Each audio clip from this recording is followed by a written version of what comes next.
On deck, we got Joanne Scorsia. But coming to the stage, let's make some noise for Advo, everybody. Let's hear it.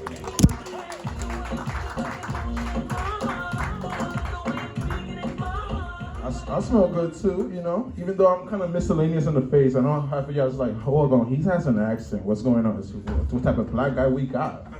Back to back black guys. I feel confident. I think that's the first time in ever I follow up a black guy. So shout outs to whoever's the part of the diversity department here. But I kind of wanted to like, I don't know, like, you ever guys ever seen like gang members love to use like flags? I cannot use any other gang flag, so I'm gonna use an American flag. But I don't know, Lil Wayne, before he starts rapping, he always puts a flag on, so I don't know, I kind of want to be like that. But I don't know, man. My car just got fixed. Can you guys give me a little props for fixing my car today? Yeah, man. 2 months ago, they stole my catalytic converter. And, you know, when you have a Hyundai, you know, you're waiting for that moment. But I was waiting, like, when your car gets stolen, it's kind of like you start getting depressed at first. And you're like, okay, let me go on TikTok and see if the Kia boys got my car or something like that.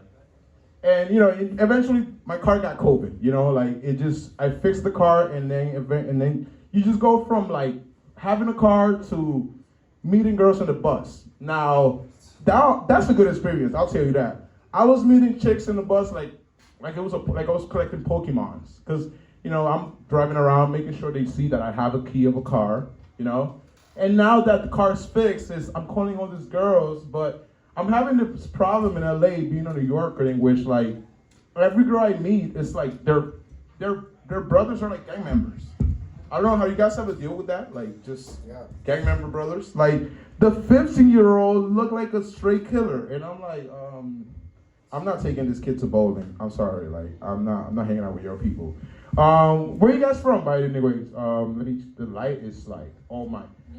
I'm trying to see who's miscellaneous in the face. I don't know. It's like a lot of like white Latinos. You know, when it comes to like Mexican Latinos, like they're very wishy-washy. You know, so you never know which side are they on unless you're in prison with them. So you know what side they pick. About me, I'm Colombian. You know, just like coffee and cocaine. But you know, it's just kind of like being up for Latinos is very difficult due to the fact that they don't show us in Univision or Telemundo. So I get like Latino people like, oh my God, you speak Spanish? It's like, yes, fucker. Like there's like 100 million Afro-Latinos in Brazil. And like Brazil has a lot of black people compared to like African countries. After Nigeria, we're like #1. But there's a lot of colorism in Latin media. So for example, when I speak Spanish, everybody goes, oh, are you Mexican? It's like, no, your geography is just very bad. They just don't like to show us as much. The last Afro-Latino we used to have was like Celia Cruz, but she died in 2010. So right now, like the blackest person we have is like Bad Bunny, you know? Like Bad Bunny is like the N-word of like our version, you know? I try to not say the N-word. I do have a N-word pass out there, but it's like advocacy of me of not using the N-word to make white Latinos uncomfortable. Like, damn, if he can't say it, then damn. So I try to not say it, even though there's those situations that the N-word, like you gotta use the N-word, you know, like, you know, the Niger River or something like that, you know. But hey, brother, how you been, man? I took the bus with you last week, right? Yes. Man, you gotta chill out with the potholes though. But how about you, brother? I see you studying your whole script. Like this man right here is going through the whole booklet. Like, how many Louis C.K. jokes you got in there, bro? Oh, he's right. He's not listening to me at all. Homie's like on some other shit right now. Yo, I just got bullied last week by a bunch of Discord 13-year-olds. You guys ever been on Discord? Bro, it's the funniest thing because this little Generation Z, is that what they're called? They don't understand that, like, as a millennial, you're like in the little crust. Because I remember when like beepers were a thing. I remember beepers, I remember razors, I remember Nextels, and I remember when the first smartphone was in, right? But I'm the Facebook, MySpace generation, right?